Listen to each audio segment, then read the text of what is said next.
and also my Patreon. Anyways, Season 5, Episode 1. Magic Man. In one of the longest cold opens in the entire series, we're taken back to our usual Gene timeline shenanigans, with Gene still on the run after that taxi driver gave him a conspicuous pair of fuck me eyes. He walks to his car at JCPenney and drives back to his house, packing up all of his belongings in case the taxi driver tipped off the cops. He pulls out his pack of band-aids from back in Season 3, which is, and you're not gonna believe this, not full of band-aids, but full of diamonds. He does a bunch of other shit to cover his tracks, including memorizing the number of the vacuum repair guy and changing his license plates. And he drives off to the middle of nowhere, listening in on the police radio to make sure that he's all good, man. He hangs out at a diner for the day, and calls up the dudes at Cinnabon, saying that he'll be unavailable for a few days, and asks if anyone in particular has been asking about or looking for him. Gotta say, this is some insane overkill for what was essentially just one suspicious glance. Gene Takovic? More like Gene Pussy. Shockingly enough, nobody was asking about Gene, so he decides to head back home, listening in on the police radio just in case. We're taken back to the magical land of Cinnabon, as Gene munches on a sandwich during his lunch break while watching Beat Rice videos. A strange man who looks a lot like that taxi driver from earlier starts pointing at Gene, telling his friend that Gene is exactly who he thought he was. Gene's worst nightmare starts to come to fruition, as this guy starts rambling on about how he used to see Gene on billboards and commercials. You got me mixed up with someone. My name is Takovic. Gene Takovic. Come on, man. That is not cool. I know who you are. You know who you are. Let's just get past that.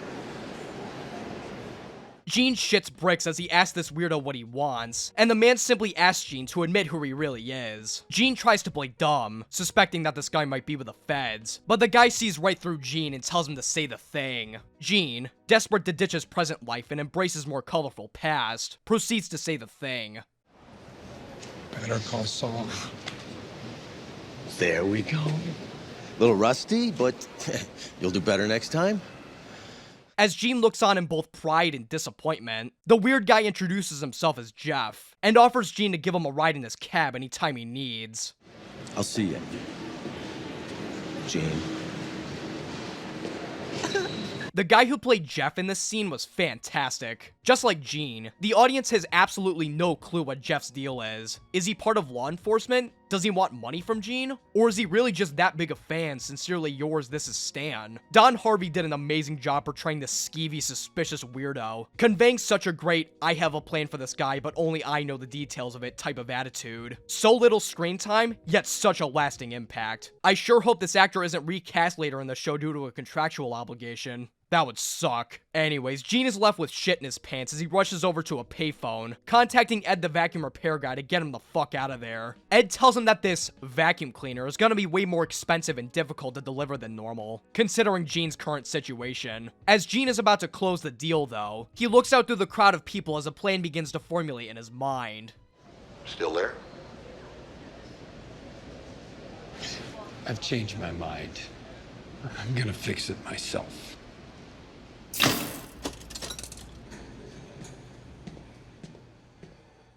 Easily one of the best cold opens of the series. It's obviously got a lot more going for it, since it's nearly 13 fucking minutes long, but it packs a ton into that runtime. It's the most amount of Gene timeline stuff that we've gotten thus far, and we're introduced to creepy cab driver Jeff. This is also the last appearance of Ed the vacuum repair guy, played by Robert Forster, who unfortunately passed away just a few months before the episode aired. Rest in peace, man. We're taken back to the moment Jimmy McGill became Saul Goodman. I said the thing! As Kim disappointedly walks to him in her not bare feet. Aww. I know. She watches Jimmy sign away at his DBA, and he tells her why he's going along with this name change. He tells her that the customers buying his burner phones already know him as Saul Goodman, so he decided that it would be much easier to change his name instead of rebranding to Jimmy McGill. Kim is clearly not happy about this decision, with the still aching sting of her getting bamboozled by Jimmy's scheme in court still fresh on her mind. But she tells Jimmy to do whatever he's happy with, and Saul Goodman is finally born. Legally speaking. We're taken back to Hector's shop, as Lalo can't stop thinking about Werner Ziegler. Oh, I'm sorry, I mean, Werner Ziegler. Werner Ziegler? He tries asking Nacho, Crazy 8, and all the other customers for information about Werner Ziegler. Werner Ziegler?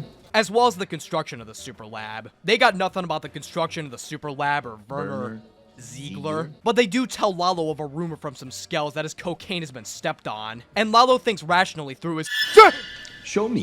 Whoa, did you guys see that? That was crazy. Lalo and Nacho head to the crack shack, and Lalo inspects the cocaine, realizing that some of it isn't from the cartel at all. Back at the apartment, Jimmy opens up his presents from Kim, and Kim apologizes for the JMM on the briefcase. And Jimmy says that he'll just pretend that it's his new motto. Justice matters most. Jimmy talks about how much ass this Saul Goodman guy is gonna kick, talking about how he'll be combining his burner phone business with his lawyer business, and offering a bunch of deals, such as a commit 4 felonies, get the 5th one free deal. Kim rightfully points out that it sounds like he's encouraging people to commit crimes, but Jimmy says that they're probably just gonna commit crimes anyway. Kim asks Jimmy if he thinks that he's selling himself short, and Jimmy eventually admits to Kim the deeper reason why he's changing his legal name to Saul Goodman. Jimmy McGill, the lawyer, is always going to be Chuck McGill's loser brother. This is a fresh start. This is how I move forward, and I like it.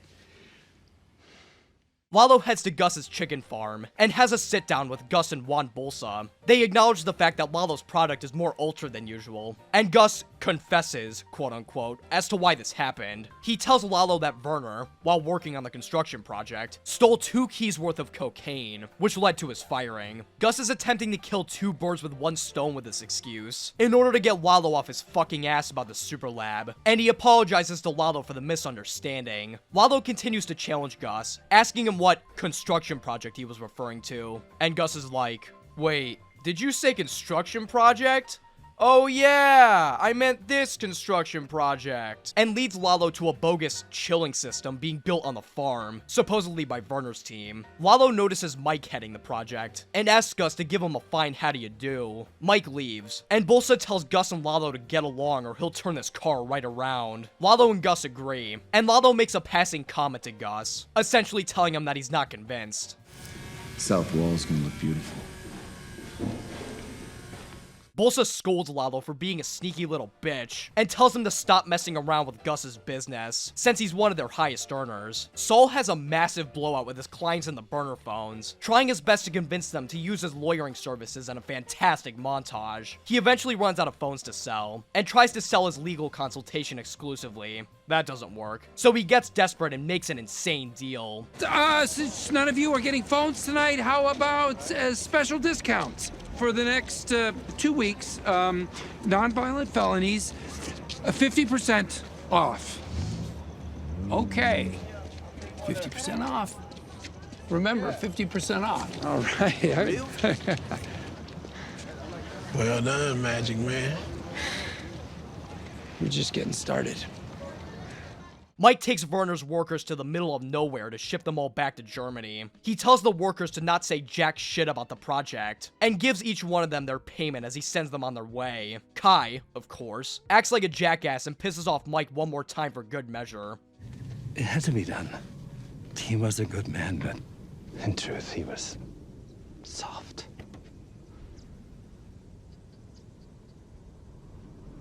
Mike gives his payment to Casper, who tells something to Mike that cuts him really deep. He was worth 50 of you. Gus meets Mike at the chicken farm, who tells him that all of his tracks have been covered. Mike's like, well, guess that's it then. Have a good one. But Gus tells him that their partnership is not over, since they've still got Lalo Salamanca to worry about, along with the rest of the super lab to build. Gus essentially offers Mike a retainer so he can keep him on standby, and he tells Mike that Werner's wife believes the story that Werner died due to a construction accident, and that she's been compensated. All of this doesn't sit right with Mike though, as the guilt of killing an innocent man weighs on his conscience. Compensated. I would choose my next words very carefully if I were you. You keep your goddamn retainer.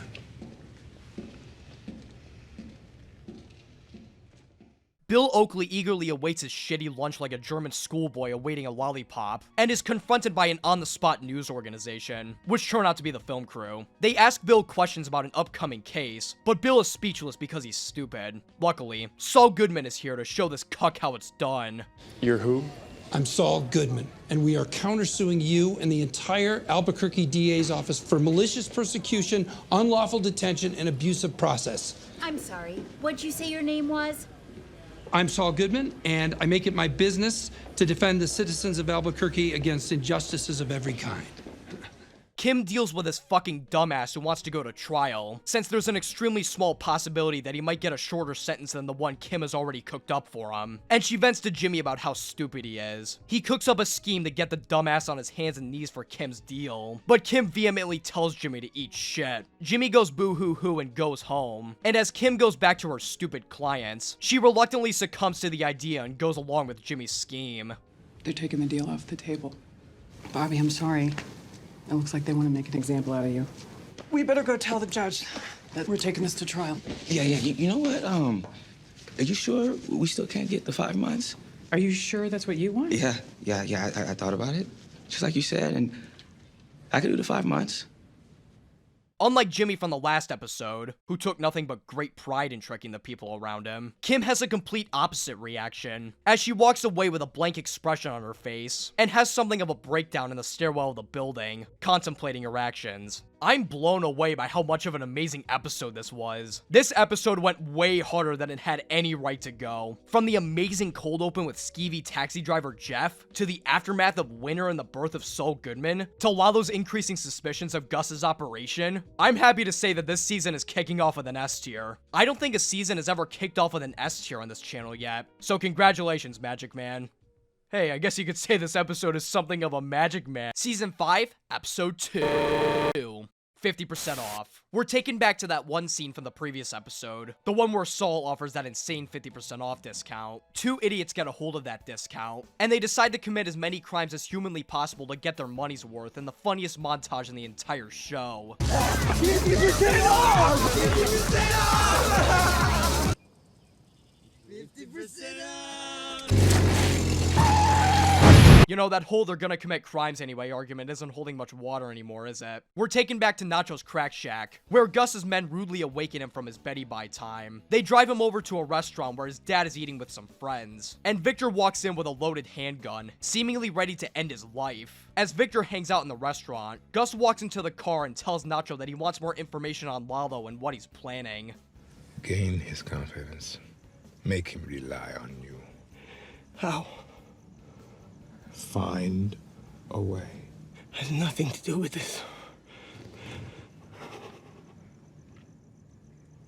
I'll find a way. I'll make him trust me.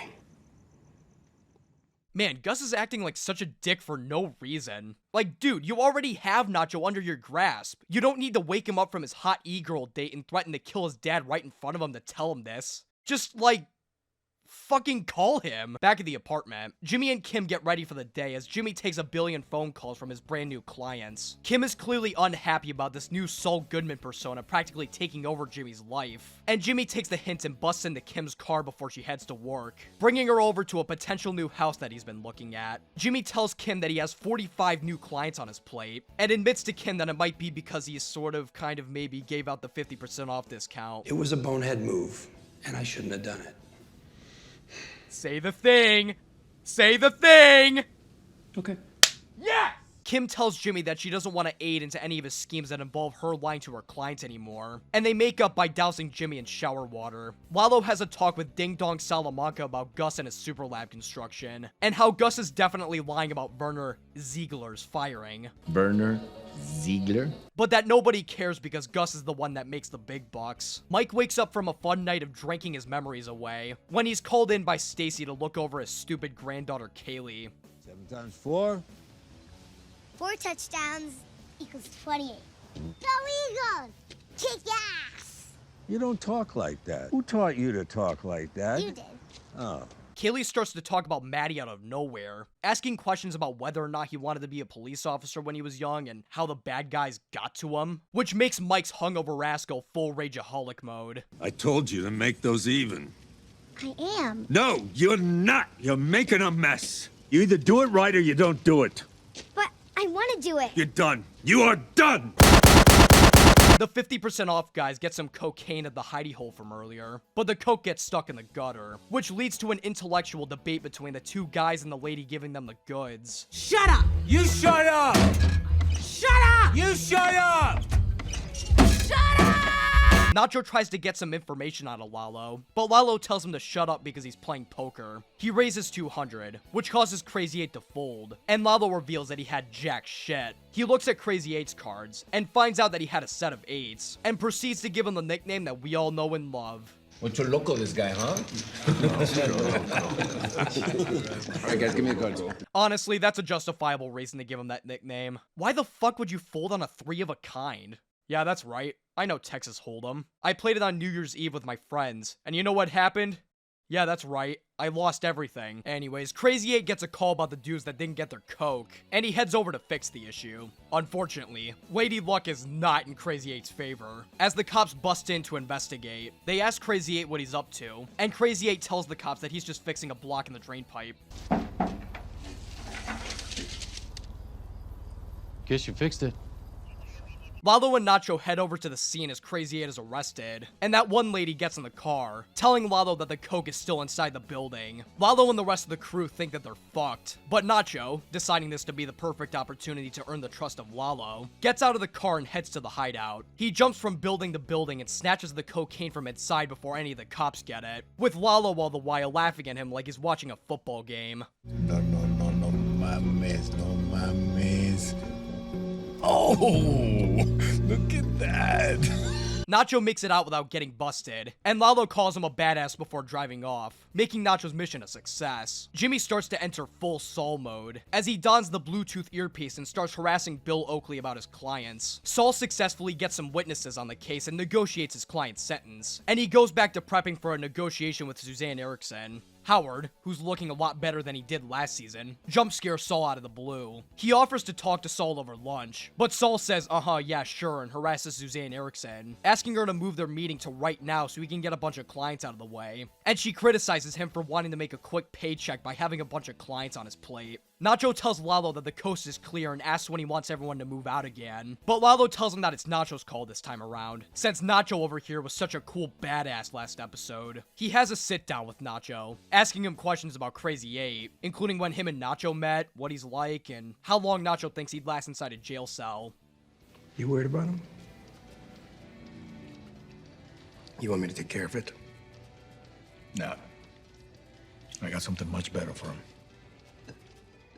Suzanne talks about bagels with some dude and gets on an elevator, and Saul also boards the same elevator. As the two take a ride up, however, it breaks down, which conveniently leaves Saul and Suzanne the perfect opportunity to go through all their clients right now. As Suzanne lets her dogs go barking, the two finish up with their clients, and in a case of insane timing, the elevator is booted back up again. Unsurprisingly, Saul was the one behind the shutdown of the elevator. As he pays off the electrician right as Suzanne walks away, Saul decides to get a cone of ice cream to celebrate his victory. But unfortunately, that good mood is about to be soured by a certain individual. Mr. Varga, long time no see. Get in.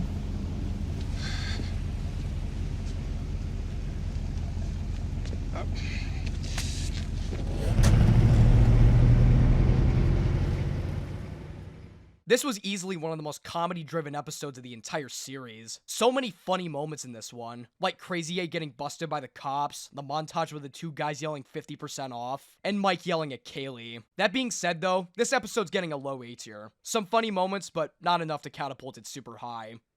Season 5, Episode 3. The guy for this. In one of the weirdest fucking scenes in the entire Breaking Bad universe, which is saying a lot, the episode opens up with a scene of a colony of ants consuming the ice cream cone that Saul dropped a few minutes ago, all while some weird yodeling music plays in the background.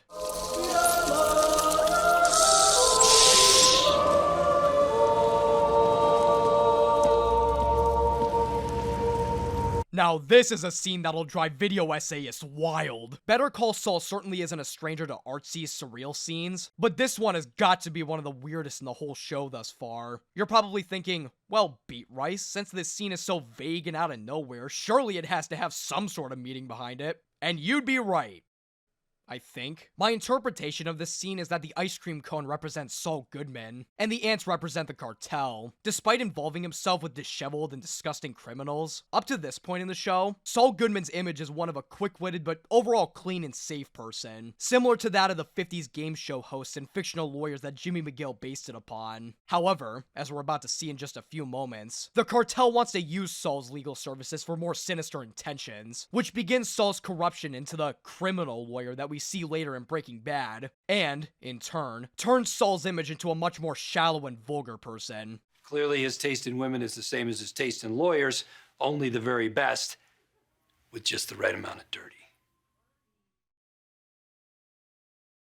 Anyways, that's my interpretation. Damn you, Ann Cherkis. I fell for your fucking college thesis bait. Jimmy is forced to listen to graduation as Nacho takes him over to that one abandoned warehouse that Hector had a stroke at, where Lalo currently resides. Lalo brings up the meeting that Saul had with Tuco in the desert, telling him about how Tuco described Saul as the guy with the mouth. Lalo was impressed by the fact that Saul managed to convince Tuco not to murder the skateboard twins, and asks him for his legal skills to solve the current Crazy 8 debacle. Saul tries to avoid this deal by offering him a burner phone, but unfortunately for Saul, those burner phone days are numbered. Burned even. You talk directly to your guy. Cut out the middleman. It works better if you're in there with him. You're the guy for this. Saul, either realizing the ginormous money-making potential or simply testing the waters to see if they'll reject him, increases his rates to $8,000, which Lalo gladly accepts. Mike acts like a drunk loser, which you'll be seeing a lot of going forward for the rest of the season. He asks the barkeeper to take down the photo of the Sydney Opera House, clearly trying to forget the pain of killing Werner Ziegler. Werner Mike stumbles his drunk ass home and is confronted by a gang who try and fail to beat the shit out of him for $20. Hold up, Gramps.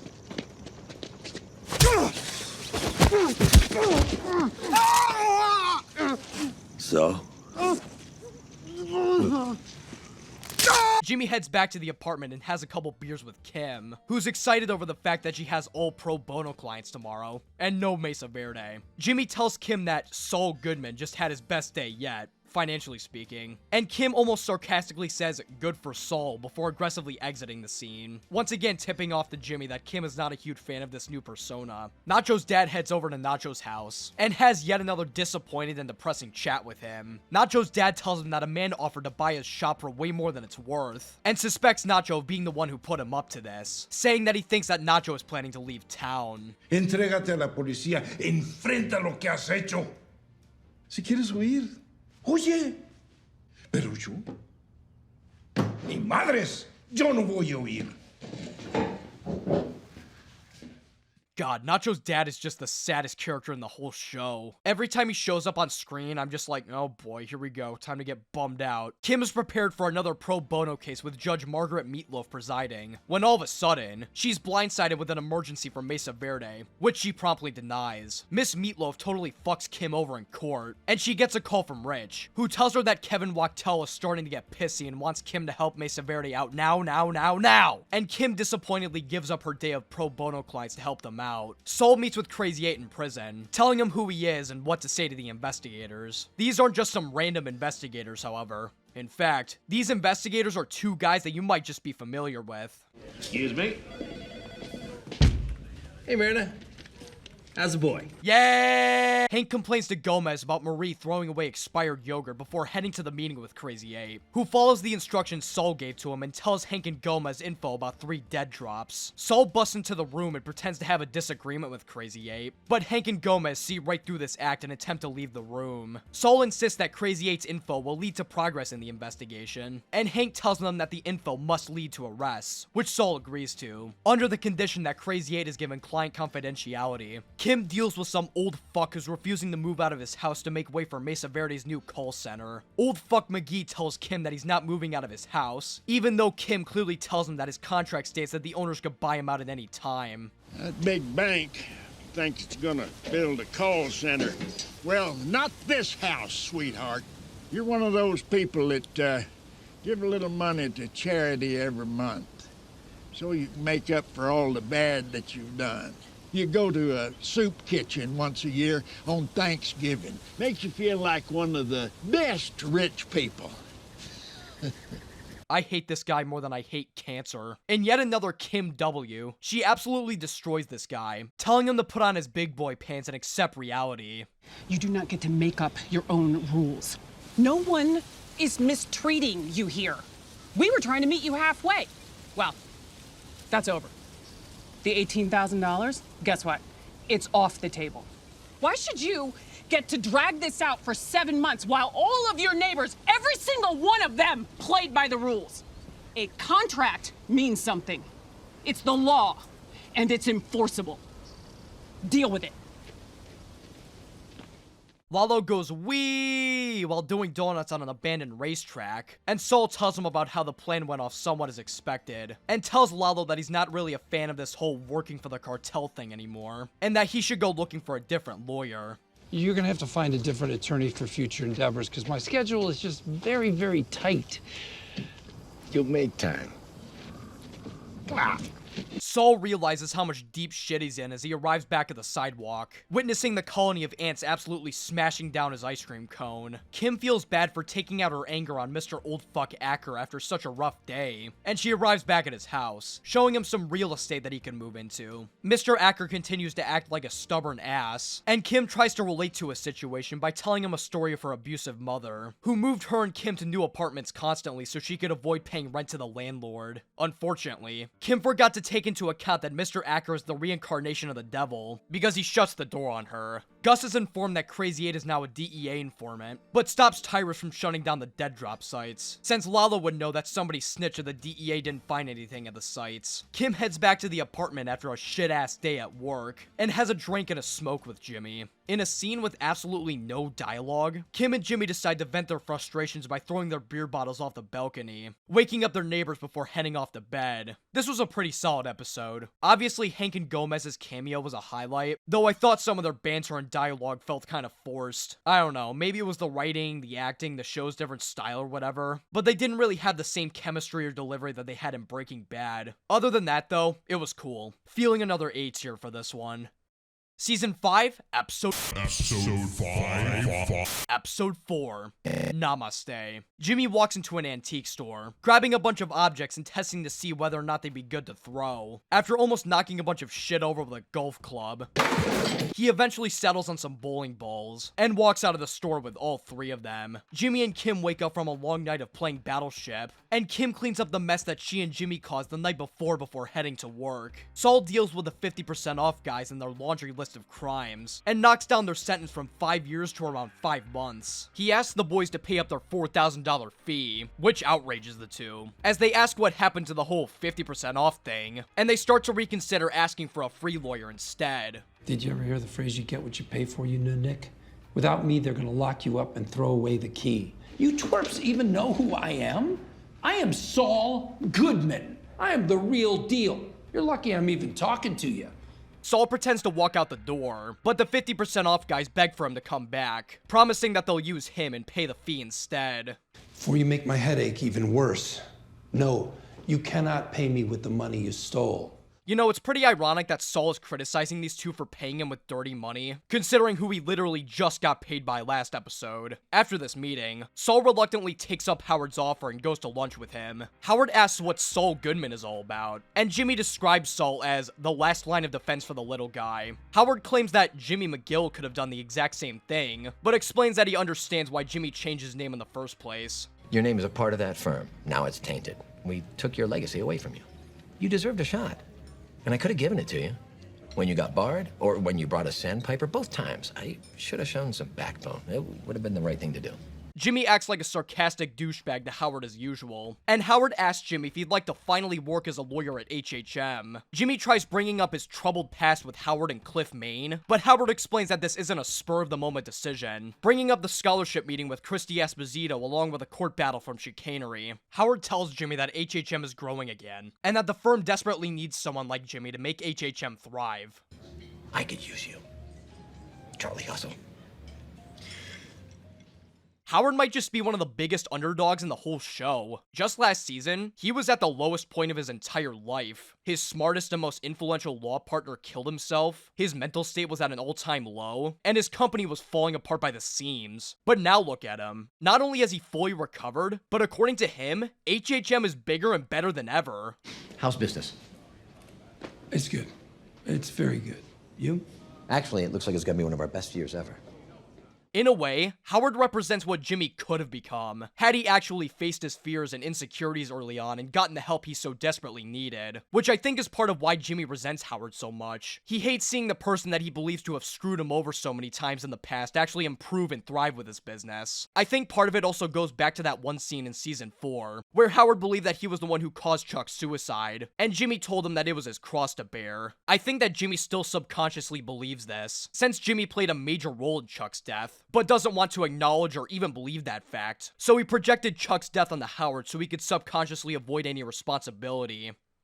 Douchebag. Long story short, Jimmy really hates seeing Howard happy, as he watches Howard exit the restaurant in his car that has the license plate Namaste on it, pissing him off. Kim meets with Mesa Verde and suggests moving the new call center to a new location, so that she doesn't have to deal with stupid Mr. Acker anymore. But Kevin and Paige think that's lame as fuck and decide to make an example out of him. Mike drunk drives to Stacy's house and apologizes to her for yelling at Kaylee. Stacy tells Mike to take a break from babysitting Kaylee for a bit, since she knows that Mike is clearly not mentally stable right about now. And Mike angrily stomps away to his car like a baby. In a classic Better Call Saul scene, Kim walks into the court, where Saul is asking the witness of a crime questions about his client. The witness states that the defendant stole some almond joys and money from the register, claiming that he got a good look at the defendant. Unfortunately for the witness, this good look was not as good as he thought it was. As it turns out, Saul's actual client was sitting in the back of the courtroom, causing everyone in the room to shit their pants. Oh, Mr. Goodman, really? You didn't recognize him either, Your Honor.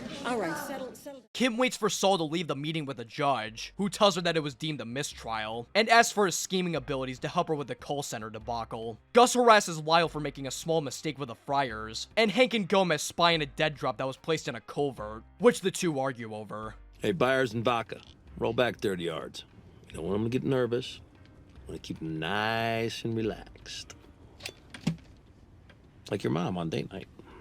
Like your left hand every night. We get a really tense scene of Gus waiting for a call while continuously forcing Lyle to fix the issue with the Friar, interspersed with Hank and Gomez spying on the guy obtaining the dead drop. Hank and Gomez eventually stop the guy right in his tracks, but the guy books it out of there, leaving his truck behind. He eventually loses the two and makes it to Victor's car, and Hank and Gomez obtain the money from the truck, with Hank disappointed that he didn't catch the criminal. Gus gets a call saying it's all clear, and he angrily snaps his phone in half and tells Lyle that he can go home. Saul heads over to Mr. Acker's house, and convinces him to use his services the only way he knows how. Please just take a look at my proposal, okay? Because I think you'll find it persuasive. What do you see? A man fucking a horse. Picture me as the man and Mesa Verde as the horse. I'm the guy who'll do whatever it takes to stick it to them. Mr. Acker falls in love with Saul and accepts his legal counsel. Later that night, Jimmy sneaks over to Howard's mansion in disguise, and uses those bowling balls from earlier to totally fuck up Howard's lift. Mike lures the same guys that tried to beat him up last time and reignites the conflict. Yo, Gramps!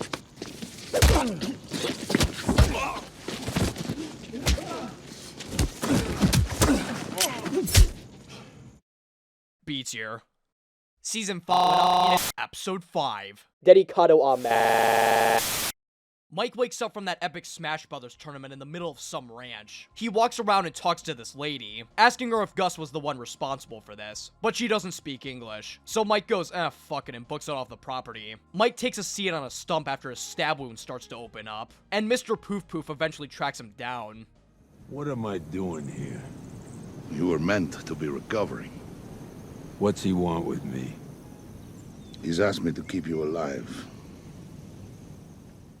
As Mesa Verde's construction team gets ready to pummel Mr. Acker's house, Saul pops his little head in there and begins his plan to disrupt literally everything. His first disruption of many involves the home address, or in this case, lack thereof. A police officer shows Saul the eviction notice on the house with the address listed, but Saul tells him that they can't know for sure that this is the house, since the home address numbers were taken off the mailbox. While the notice says 11:30, Mr. Acker walks out and claims that it's 12:40, and proves it with all the definitely real mail that he's received. Saul advises the crew to take a second look at the address with the judge, buying Mr. Acker some time. Kevin complains about the new lawyer that Mr. Acker's hired, and Kim advises Kevin to pull out of the Tucumcari project entirely. Kevin, however, smells a rat, claiming that Mr. Acker hired Saul specifically to spite Kim and the company, and tells Kim that he's not leaving until he gets his call center. Mike gets his wounds stitched up by Mr. Poof Poof, and Mike asks Mr. Poof Poof why Gus carted him all the way down to the ranch, as if he hasn't been acting like a drunken asshole for the past 4 episodes. Mr. Poof Poof says that he doesn't know and sends Mike back to the ranch. Mike walks around for a bit and finds a fountain, which is dedicated to Max, Gus's partner who was shot and killed by Hector back in Breaking Bad. While Jimmy works on making Jell-O, Howard gives him a call with his disgusting fucking feet out in the open, asking him if he's given any thought on that HHM job. Jimmy says no and hangs up. Kim arrives at the apartment and tells Jimmy how pissed Kevin was about this new ordeal. She describes the entire scene for Jimmy, which eventually devolves into roleplay, with Kim playing Kevin and Jimmy playing Kim.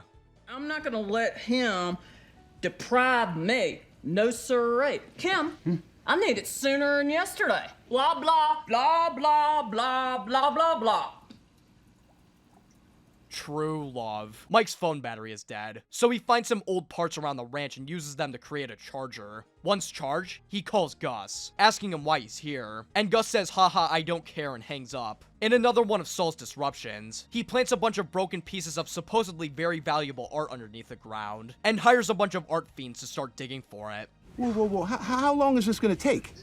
A day or two, a week at the most. A week? The acting of this construction guy is killing me. A week? A week? This is the same thing with the house numbers all over again. No, that was an honest mistake. This is the law. Says who? Says who? This disruption kicks off a really funny montage of Saul constantly pushing back the timing of the construction, with dozens of different excuses and schemes, including claiming that the lead contractor is an escaped felon, lacing the property with a radioactive chemical via pants, and having Mr. Acker call a Christian radio program to tell them that a mural of Jesus Christ miraculously appeared on his house, attracting busloads of old people onto the property to take pictures. All of this is making Kevin super duper angry, to the point where he's considering suing Mr. Acker, but Rich suggests just giving up trying to fight for the land and switching the call center location to the one that Kim suggested. However, Kevin is really stupid, and rants about how his dad didn't raise him to walk away from a fight. You're gonna figure out a way to get them off my property.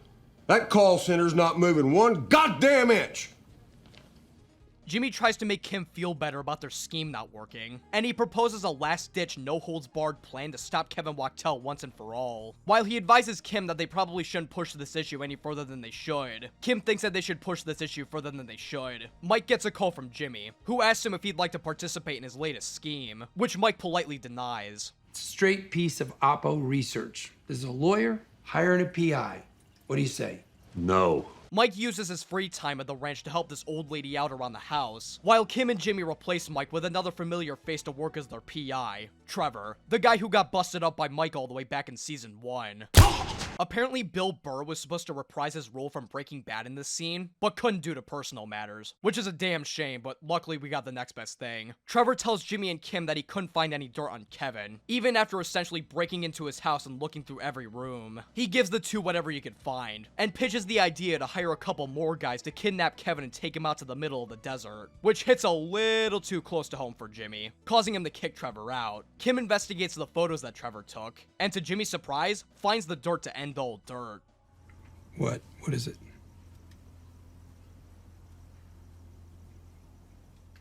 The next day, as Kim figures out her plan to destroy Mesa Verde, Rich walks into her office offering her a break from Mesa Verde. He tells her about how strangely she's acted toward the company, what with her trying to convince Mesa Verde to change property locations followed immediately by Saul being hired as opposing counsel. Kim shaky cams her way over to Rich, yelling at him about how she worked her ass off to get to this position, and that she'd never risk her career over something like this. While Rich tells Kim that he's only concerned about protecting her, Kim tells Rich that she doesn't need his protection, and Rich is like, alright. Alright, if you say so. Mike finds Gus staring over the fountain, and Gus tells Mike how he's essentially at a crossroads in life. He can either keep up being a drunk loser and get into fights with random people, or he can work for Gus and act as a soldier.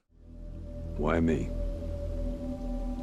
Because I believe that you understand. Understand what? Revenge. This was a pretty good episode. Some standout scenes, especially that construction crew montage. Feeling a high beats here for this one. Season 5, episode 7. Season 5, episode 6.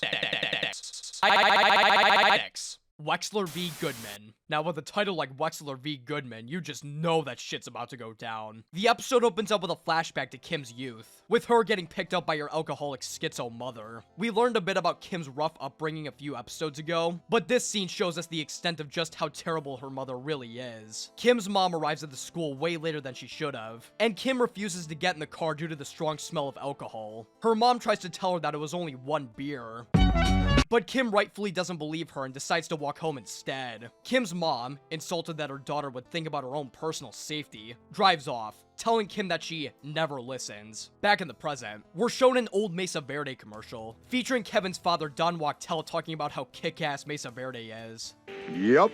Saul shows the ad to the film crew, asking them to help him create a bunch of advertisements in the style of this ad in the span of a day. They aren't able to film on location due to this extremely tight deadline, so Saul settles by creating a crappy green screen in the nail salon and filming a bunch of actors in front of it. We get a fantastic montage of Saul shooting footage for the commercial, featuring Saul making one of the biggest pouty faces I've ever seen in my life, and Kim later arrives at the office, telling Saul that she wants to cancel the scheme and de-escalate the conflict. She tells Saul about all the weird stuff Rich was talking about last episode, and how she doesn't want to risk any issues with Mesa Verde, and Saul sadly complies with her wishes. Nacho meets Mike and Gus, and tells the two about Lalo's plan to rat out all of Gus's dealers, as well as chip away at Gus's business by causing issues in his restaurants, so that the cartel will find no use in dealing with Gus anymore. Gus tells Nacho to suck his dick and report to Mike from now on, and Nacho talks to Mike about how Gus is such a big meanie head. Mike tells Nacho about how he warned him a few seasons ago that trying to kill Hector would have had major repercussions, and Nacho tells him about how he's had his hand forced so many times due to the harm that the cartel would have done to his father.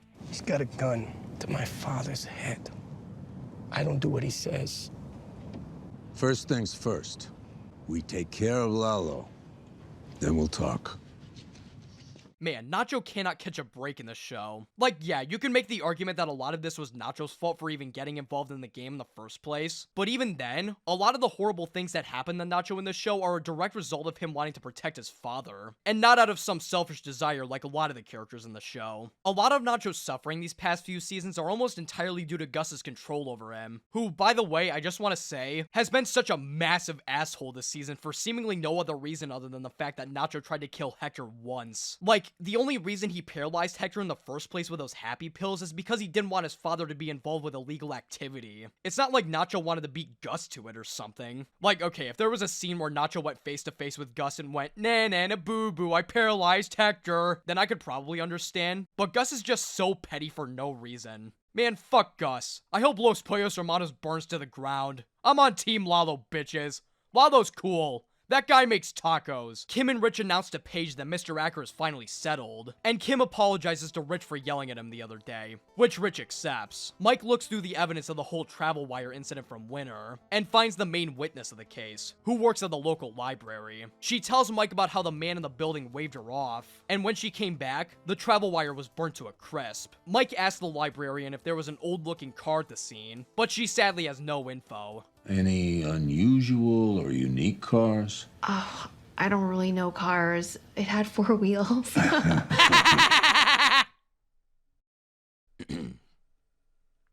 Sorry. Mike shows the librarian a picture of the car, which she recognizes as the one at the scene. Mike thanks the librarian for her help and tells her to report this finding to the detectives ASAP, while Saul once again acts like a massive douche to Howard for no reason. He hires 2 hookers that he defended in court to show up to one of Howard's lunches, making a scene at the restaurant and embarrassing him.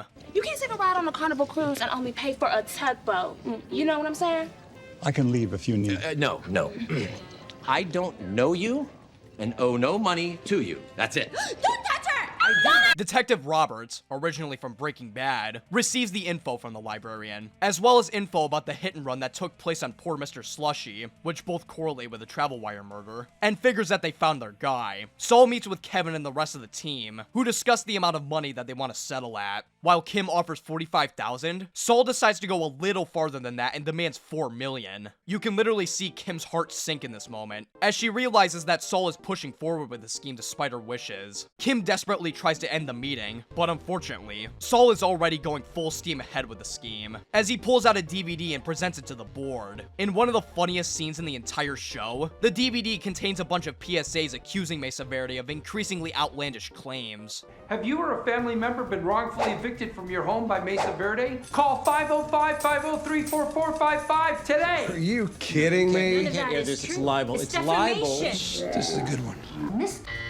was standing there with his pants down, bare genitals. Yep. My dad never, ever did anything like that. All of these claims serve as blackmail for the real lawsuit that Saul is planning to ensue, which involves an old artist named Olivia Bitsui. Saul claims that this woman was the photographer behind the inspiration for Mesa Verde's logo, and that Kevin's father used Mrs. Bitsui's intellectual property without her permission. It's not your fault, sins of the father, but we filed an injunction, so you're gonna have to take down all your horsey logos, or if you throw a big tarp over them, we'll be seeing a lot of each other.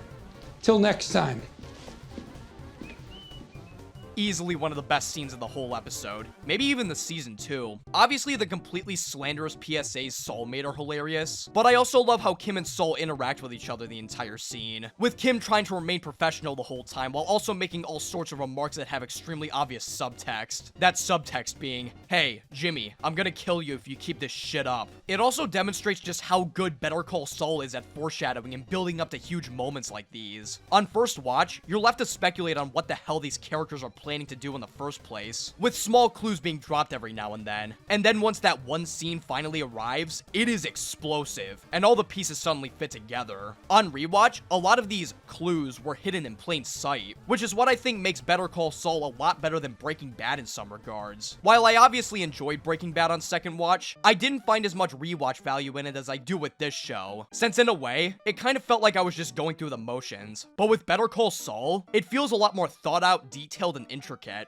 and I think the slower pace of the show helped it out majorly in this regard. Anyways, after Saul walks away from the dumpster fire he just lit up, we get this great shot of the entire board losing their shit as the camera zooms in on Kevin, who's completely fed up with this whole situation and decides to deal with Saul himself. He talks to Saul in the parking lot, who gives Kevin a laundry list of demands to prevent the PSAs from going out, which he reluctantly agrees to. Mike hits up a police radio to snitch on Lalo, and Lalo was eventually tailed by a police officer. Lalo contemplates killing the officer, until multiple cop cars surround his vehicle, causing Lalo to surrender. Jimmy celebrates a long day of scheming by playing the riff from Smoke on the Water on his old guitar, and Kim arrives back at the apartment, extremely unhappy. Jimmy apologizes to Kim for sandbagging her, but tries to justify it, saying that she was equally as taken aback as everyone else, so nobody will question her about her involvement with Jimmy. Jimmy starts to realize that Kim isn't exactly as forgiving as he expected, so he apologizes again while continuing to justify his actions. I don't trust you. Why? You made me the sucker. Again. Again? What? Wait, how can you be the sucker? It was your plan. Oh, fuck you, Jimmy. Kim criticizes Jimmy for turning her and Saul versus the bank to her versus Saul, angrily venting her frustrations from all the other times Jimmy went ahead with his schemes when Kim clearly felt uncomfortable about it. Jimmy tries to tell Kim that she now has plausible deniability if he ever gets caught, but Kim chalks this up as a shitty excuse to keep stabbing her in the back. Kim continues to grill Jimmy for continuing to lie to and manipulate Kim into participating in his schemes. She makes a proposition to Jimmy. They can either go their separate ways and enjoy the times they had scheming, or maybe we get married. Good idea. Wait, what the fuck? What a great episode. There were some fantastic scenes in this episode, especially the battle between Saul and Kim, along with the insane out-of-nowhere bombshell at the end. I'm feeling a strong S tier for this one. Season 5, Episode 7, JMM. We're given a close-up shot of Jimmy's hairy finger as Jimmy and Kim discuss their plans moving forward before officially getting married, with Jimmy promising not to hide anything from Kim anymore. Huel asks Jimmy why he's not going out with an all-out wedding, and Jimmy tells Huel that this is strictly a legal arrangement. The reason why Kim suggested marrying Jimmy last episode is because, if they do, they have the right to exercise spousal privilege, meaning that Jimmy and Kim legally can't testify against each other if Jimmy gets in trouble due to his wacky shenanigans. This might sound a bit familiar, and that's because this is the same right that Skylar used back in Breaking Bad to work alongside Walt in his meth operation. Married couples can't be compelled to testify against one another. So there's that. Kim and Jimmy get married in one of the least exciting weddings ever as the judge gives the two their vows. And they both say I do and give each other big smoochies. The two immediately get back to work after their wedding, and Jimmy answers a call from Nacho, who tells him that a client named Jorge de Guzman is waiting for him. This Jorge de Guzman guy is actually Lalo, who's currently being tried for the murder of the Travel Wire employee, Fred, as well as a litany of other charges. Jorge pleads not guilty, since Lalo was the one who killed Fred, not Jorge, and the judge denies bond for the time being. Rich and Kim apologize to Kevin for Saul messing everything up last episode, and Kim in particular apologizes for letting him down as their lawyer, while Paige tells Kevin that all the legal work with the new branches except Tucumcari have been flawless thus far. Kevin still thinks that Kim dropped the ball, and makes the horrible mistake of judging Kim's relationship choices, essentially telling Kim that she can do way better than just boring old Jimmy McGill. As Rich decides that they should walk on eggshells for the time being, Kim decides to walk back to Kevin's office and calmly roast the fuck out of him, rightfully pointing out that they advised Kevin to pull out of Tucumcari, but that he was the one who ignored them and pushed the conflict further. We are your attorneys, and it is our job to advise you. If you continue to ignore us, then this is the wrong relationship. And Kevin, whoever represents you in the future, I hope you're going to listen to them a little bit better. You know, this scene kind of feels like a sequel to that one scene of Kim yelling at Howard back in season 4, except this time the reasons are actually justifiable. Like, it's not like Kevin was trying to support Kim and she just yelled at him because she needed someone to lash out her emotions on. Kevin was simply being a dumbass, and Kim set his ass straight without getting overly emotional. Also, if somebody said that you could do better with your relationship the same day you just married your boyfriend, you'd probably be a little pissed off too. I'm just saying. Anyways, Saul meets Lalo in jail, and tells him the details of the deal he should take if he goes to trial. However, Lalo doesn't want a deal or a trial, and instead tells Saul to get him out on bail instead. What's that? Oh, that's my motto. Justice matters most. You want to be a friend of the cartel? Time to get yourself a new motto. Just make money. Mike is back on babysitting duty, and is in a much better mental state than he was a few episodes ago, able to bring up past memories of Maddie without wanting to yell at Kaylee. Jimmy and Kim play an intense game of Battleship, and Jimmy decides that this is the perfect time to exercise his newfound spousal privilege, by telling Kim that he's defending a top-level cartel guy. He tells Kim that being a friend of the cartel will mean big money for the two, but Kim asks Jimmy if he really wants to be a friend of the cartel, and Jimmy's like, what? No, of course not. Totally not. The guy's the definition of a flight risk, so there's no judge on earth that's gonna grant him bail. I didn't want to tell you. You know what? What? I'm glad you did.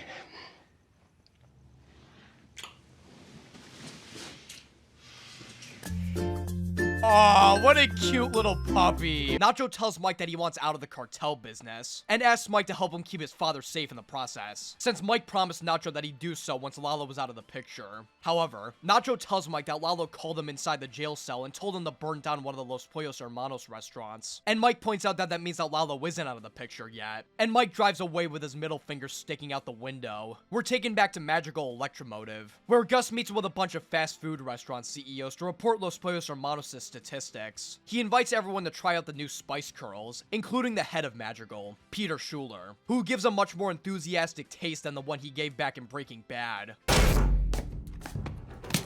Gus later meets Schuler in a hotel room with Lydia, who is damn near on the verge of a panic attack. Gus tells him that Lalo is still pulling schemes against Gus, including burning down one of his restaurants. And while Lydia pitches the idea of killing Lalo in jail, Gus says that the cartel would assume that it's his doing and lead to an all-out war. Schuler freaks out about Gus not building the super lab yet, and how the auditors are gonna start coming for him if he doesn't regain his funds. But Gus calms him down and motivates him with a story of how Schuler saved both of their asses from a life-threatening situation. They pop open some champagne to ease their minds, while Kim and Jimmy plan a location for their honeymoon. After Kim leaves, Mike calls Jimmy, asking if he can join the honeymoon, but Jimmy says no by pretending that he has bad service.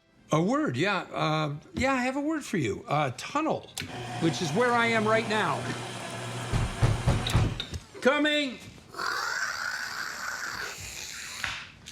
Hey, forget your key. Mike tells Jimmy that he's gonna get Lalo out on bail, and Jimmy asks Mike if he knows who Lalo even is or what he's done in the past. You know what Salamanca did, right? I am aware. I'm starting to notice in this episode especially just how fucked up Mike's morals are starting to become. Like, after the whole killing Werner thing, it's like he's finally hopped over this hurdle of, should I kill people or should I not kill people? And is finally transitioning into the Mike that we all know and love from Breaking Bad. Like, if you told Season 1 Mike to get a ruthless cartel murderer out on bail, he'd be like, I don't know, man, that's pretty bad. But if you told Mike to do it now, he'd stick his index finger into the air and go, don't mind if I do! A lot of Mike's changing character is a direct result of Gus's persuasion and manipulation, using the same tactics on Mike as he did with Walter White by appealing to his emotions and mindset. As just one example, in Breaking Bad, Gus appealed to Walt's emotions by convincing Walt that taking his deal would help him provide for his family, an excuse that Walt sticks by until the very last episode of the show. In Better Call Saul, just a few episodes ago, Gus appealed to Mike's emotions by bringing up the subject of revenge, one of the few motives that drove Mike into killing someone way before he truly compromised his morals. There are definitely more examples of this, but I think you get it. My point is, this is some goddamn brilliant prequel writing. In Breaking Bad, you're kind of left to assume that Mike was always this brooding, murderous hitman. But Better Call Saul comes in and shows how he didn't used to be this way, and eventually showcases his downfall into the morally bankrupt person that we see in Breaking Bad. Not only that, but it also showcases the power and extent of Gus's manipulation, and connects the two shows together in a way that feels completely natural. God, this show is so fucking good. There's a very good reason why these videos are way too long. Nacho heads to a Pollos Hermanos restaurant to burn it to the ground, with Gus helping him by his side. While Nacho is busy completely trashing the restaurant, Gus calmly grabs a chicken, and sets it by an active fryer. The chicken eventually slips its way into the fryer, and...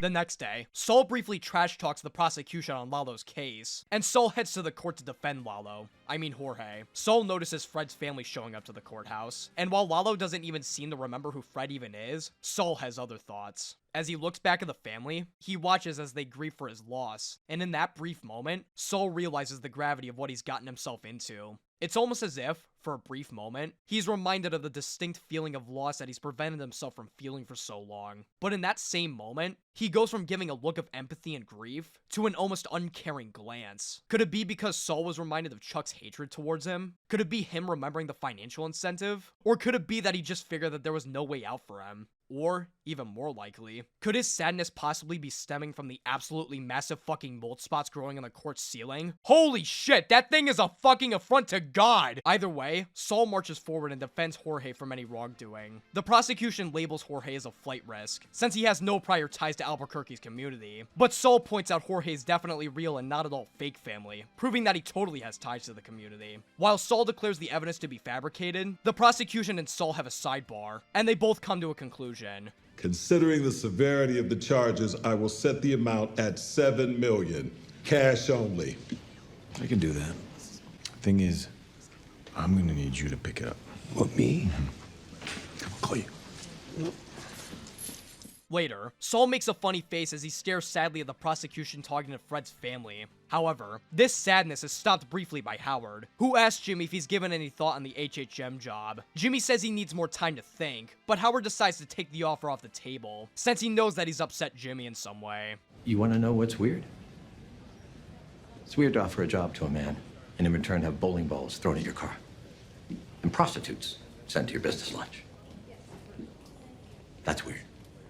Jimmy tries to play dumb, acting like Howard is the crazy one. But Howard ignores him and actually empathizes with Jimmy, saying that he's sorry that Jimmy is in pain. In response, Jimmy throws an absolutely massive temper tantrum on Howard, and outright confirms that Howard lives in his head rent-free, to the point of admitting his belief that Howard was the cause of Chuck's death. He tells Howard that he wasn't upset by the job offering, but that he was upset by how small it was, and tries to flex on Howard how cool his life is and how insanely important his clients are and how he definitely doesn't care about Howard. It's nothing to me! It's a bacterium! I travel in worlds you can't even imagine! I'm like a god in human clothing! Lightning bolts shoot from my fingertips! Jimmy regains focus and leaves as the camera loses its focus, ending the episode. God damn, another great episode! This episode has so many amazing and memorable scenes, ranging from explosions to marriages to arguments to french fries to games of Battleship. Fantastic episode, and a severely underrated one at that. I'm feeling a very high S tier for this one. Season 5, Episode 8. Bagman. Oh man, now this is a big episode. The episode kicks off with some happy Mexican music as two guys clean blood off a few car seats like that one scene in Pulp Fiction. A car pulls up to the warehouse, and two familiar faces walk out in their usual synchronized fashion. They walk past a bunch of shiny cars and men counting up dollar bills as they head into a room with even more dollar bills, and proceed to fill up 2 bags to the brim with cash. As the twins leave, one of the people at the warehouse makes an intriguing call. Hey, tengo algo para él, si es que sigue interesado. Man, what an interesting cold open. I hope the next scene doesn't involve any close-up shots of people's feet. I just want to be loved! Lalo laughs at Gus's restaurant being burnt to a crisp, and tells Saul to plan on where and when he needs to pick up the bags of cash. He tells Saul to meet the twins at a well in the middle of the desert, and Saul asks why he specifically has to bring back the 7 million. Lalo explains that he needs to keep this low profile, since he has a lot of enemies that want to steal from him, and that no one will bat an eye if Saul took the money since he's a nobody. Huh. Where have I heard that before? Lalo offers to hire someone else to do the job, and Saul initially takes up that offer, before something inside him makes a counteroffer. $100,000? Yeah. That's a lot of money. To bring back 7 mil, and I'm the best guy to do it. Done.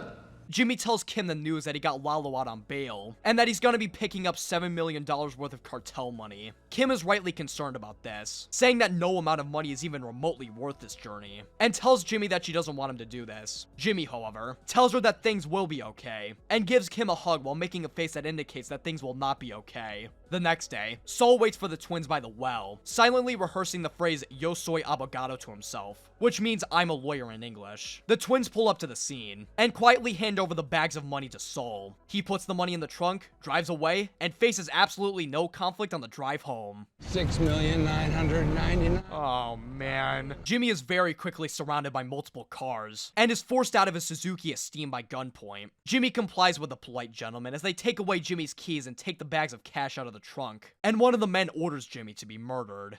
Abogado, abogado, enemigo del cartel, enemigo del cartel, no!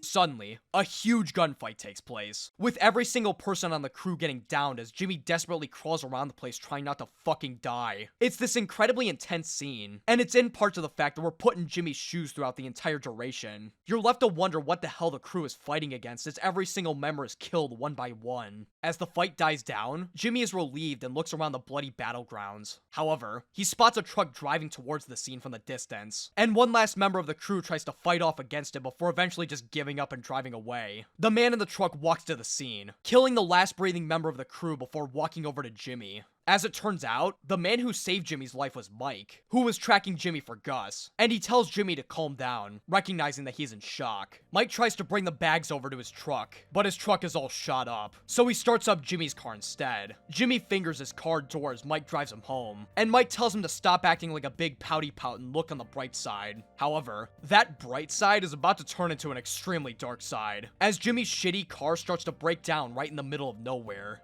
Get out. The alternator's shot. Literally. Literally. Yeah. Wait, holy shit.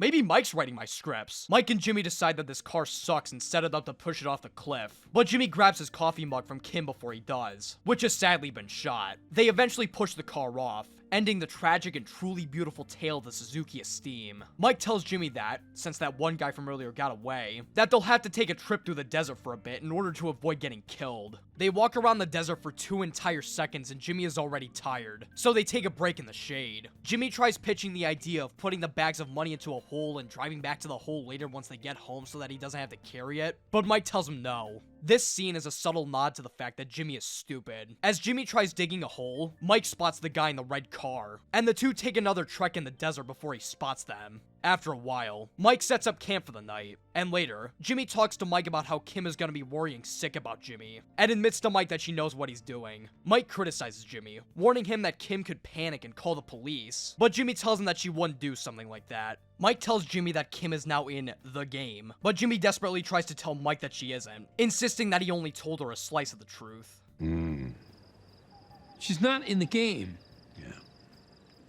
Mike figures that, since the dude in the truck is probably still looking around for them, they won't be able to start a fire, so Mike pulls out a few space blankets for him and Jimmy, the same ones that Chuck used to have massive freakouts in. Mike offers one to Jimmy, but he denies it, as he knows that using it would make him literally surrounded by the constant reminder of Chuck's existence, so he decides to sleep in the freezing cold instead. Gotta say, as much of a mental fuck-up Jimmy is, that is some impressive hating right there. Bravo, Vince. Jimmy was half right about Kim not going to the police, as instead of calling law enforcement, she decides to face the threat head-on herself. She talks to Lalo, asking him where Lalo sent Jimmy, with the promise of not contacting the authorities if he tells her. Lalo is pissed that Jimmy told Kim about his business, but Kim reassures him that it's all good, man, since they have spousal privilege. Lalo quickly picks up on what's going on, realizing that Kim is worried about Jimmy, and assures Kim that Jimmy is just taking a nice little stroll around the desert. Your man, he's like the cucaracha, you know? He'll show. And if he's... Well, then, day's not gonna make a difference, is it? I really like the detail of Kim looking like she's holding back her tears. Rhea Seahorn's acting is great in this scene. Lalo eventually kicks Kim, or Mrs. Goodman as he calls her, out of the room. This entire interaction will turn out to be a huge mistake in the future, as attempting to confront Lalo not only brought 0 results, but Kim showing her face to a high-level cartel member has now made her part of the game, just as Mike accurately predicted. Mike collects whatever water he could obtain from the night before, which is barely any, and he tells Jimmy that he's not gonna want to waste that piss.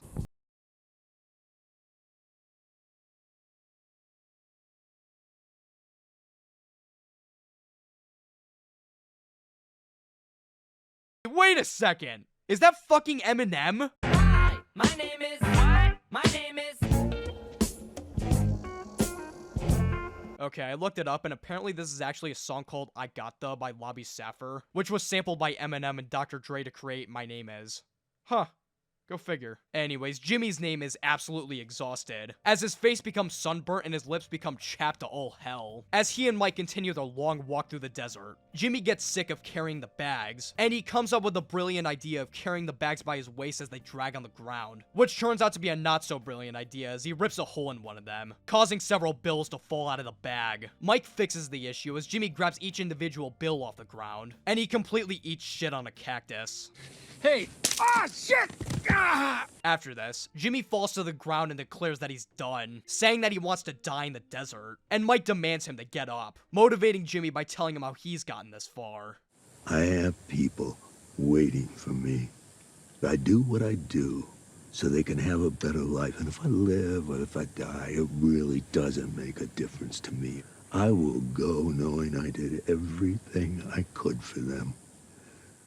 As Mike finishes this empowering speech, he spots the red car, and hides behind a rock to spy on it. However, Jimmy decides to take a different approach, wrapping himself up in the space blanket to attract the driver's attention and telling Mike to prepare a sniper rifle. Jimmy walks in the middle of the road, angrily cursing the driver under his breath. Come and get some, you dickhead. The red car eventually spots Jimmy, and starts to drive full throttle right in Jimmy's direction.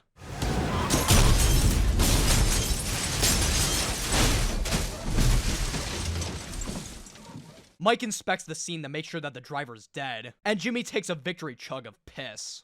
See? I told you that joke would be funny. Jimmy leaves the space blanket floating away as he and Mike begin their trek back home, ending the episode. Now this was a banger of an episode. While I don't think that this is the 10 out of 10 Ozymandias masterpiece that a lot of people seem to claim it to be, I still think that this was one of the most memorable, well-made, and most ambitious episodes of Better Call Saul ever. It's not often that we get action-filled episodes of Better Call Saul of the same caliber as Breaking Bad, which is why this episode hits especially hard. This episode was directed by Vince Gilligan, and according to him, this episode was the single hardest thing he's ever had to direct ever, with the overall filming process taking around 17 to 18 days to shoot, compared to the usual 9 days for every other episode. Apparently, according to Vince, Peter Gould kept saying that the episode he was assigned was gonna be a good one. And whenever Vince asked him to elaborate, he'd essentially just rub his hands together while laughing. Technically speaking, this might just be one of the best episodes of the show ever. Not only because of the action, but also the makeup and cinematography too. I feel nothing but pain every time we get a close-up shot of Jimmy's sunburnt, chapped, and severely dehydrated body. And there were some incredibly stunning shots of Mike and Jimmy traversing through the desert. Again, while I don't think this episode is the best of the best, it absolutely deserves the praise that it's been given. This episode is getting an easy S tier.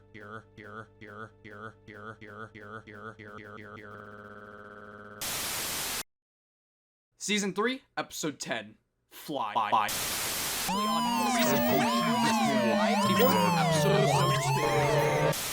Season 5, Episode 9, Bad Choice Road.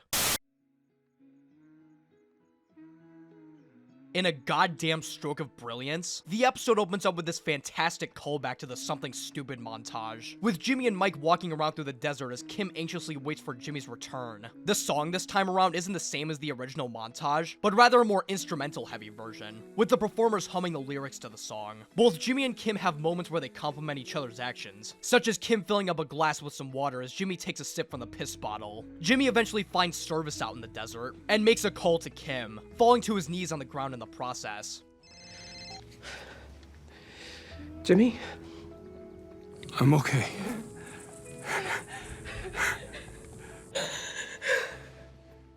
This scene only lasts 2 minutes, but it is pure gold. Jimmy and Mike eventually find a gas station to settle down at, where Jimmy switches out his piss bottle for an early 2000s bottle of Gatorade. I always love little details like these. It kinda goes back to what I was talking about earlier with Better Call Saul acting as a very low-key period piece. Anyways, Jimmy and Mike look like actual burnt chicken nuggets as they wait for Tyrus and Victor to pick them up. They tell Mike that the car crash scene is being cleaned up as we speak, and Mike tells Jimmy not to doze off, as he's got a hell of a story to cook up to not only Kim, but the people that are gonna count up Lalo's bail. Saul brings the cash in, and later, the prosecutors head into the office, watching as the employees count up all $7 million. They ask Saul just who his client is and how he was able to get bail so quickly, but Saul goes, I don't know, and they leave. Saul gets his extra cash from the employees as Lalo is officially let go, and Lalo asks what the fuck took Saul so long. Saul claims it was car trouble that took so long, but Lalo says that Saul could have just hitchhiked, and Saul decides that it would probably be a good idea to change the subject. He tells Lalo how fucked he's gonna be, since the police are starting to look into Lalo's sudden and huge buyout. But Lalo tells Saul that he's gonna be long gone back to his hometown in Mexico before they find out any wrongdoing. Lalo also tells Saul that their business relationship is not yet over, since Saul is still a friend of the cartel, and congratulates Saul on his hot wife before he leaves. So make sure you buy something nice for the wife. Man, she's a looker, huh? I mean, for somebody who marries that far up, bien hecho, man. Respect, you know? I'm sorry, but there's no way Lalo could tell that Kim was in her late 40s at this point. I initially thought that Kim was in her late 20s, early 30s or something. I don't know, maybe it's just me. Tell me in the comments section below how old you thought Kim was. Kim helps Jimmy recover at the apartment with an oatmeal bath, and Jimmy tricks Kim into thinking that Jimmy walked through the desert entirely by himself. Immediately after lying to Kim, Jimmy has the gall to ask Kim if she's got anything to tell him, referring to Lalo knowing about Kim. And Jimmy gets pissed at Kim for getting herself involved in the game. Kim, when I was out there, I didn't think I was gonna make it. The only thing that kept me going was knowing that you were here. So... say the thing! Okay. Yeah! Kim asks Jimmy if the whole mission was worth it, and Jimmy tells Kim to look in the bag, attempting to flex how much money he made from the deal. However, as Kim looks further in, she finds the second best lawyer mug with a gunshot through it, and she looks through the hole in this great shot as Jimmy asks if she sees it. You see it? Yeah, Jimmy. I see it. Gotta love how it's only been 2 episodes since Jimmy and Kim promised to be more honest with each other, and they're already acting the exact opposite of honest with each other. Mike tells Gus the deal about what happened with Jimmy and the guys who tried to rob him, and Mike draws a symbol that he found tattooed on one of the men. Gus recognizes this symbol, realizing that the men were hired by a certain individual. He calls Juan Bolsa while he's playing Wii golf, telling him that Lalo has been bailed out of prison and will be heading back to Mexico. He hangs up this pleasant phone call and goes right back to angry Mr. Business Gus mode, telling Mike that Bolsa tried to have Jimmy murdered in order to protect Gus's and his own business, and that their actions with the cartel must be unimpeachable going forward. Mike says alright and leaves, but before he walks out the door, he tells Gus that Nacho wants out of the cartel business, and that the Salamanca business is gonna fall apart anyways if he's cut loose. Gus says no because he's an asshole, saying that it'd be better if they can control the opposition, which causes Mike to drop a truth bomb on Gus. You have a gun to his father's head. That doesn't sit with me. You want to keep Varga for the long run? I don't think fear is a great motivator. This is a sentiment that's actually echoed by Gus later in Breaking Bad. If you want this guy to produce again, why not just tell him? You're the only thing that stands between him and an axe in the head. I don't believe fear to be an effective motivator. However, despite the validity of this truth bomb, Gus still acts like a dick to Nacho. A dog who bites every owner he's had can only be disciplined with a firm hand or put down. Oh, come on! He tried to kill Hector 1 time! He keeps acting like Nacho has been trying to screw with his plans for the past, 5 years of his life. Be thankful that he got your worst enemy paralyzed so you can monologue at him in the hospital, you ungrateful fuck. Nacho confirms that Lalo is headed back to Mexico, and Kim cooks Jimmy some breakfast, which quickly goes horribly wrong as Jimmy has a PTSD attack from Kim putting oranges into the blender, similar to the one that he had way back in season 1.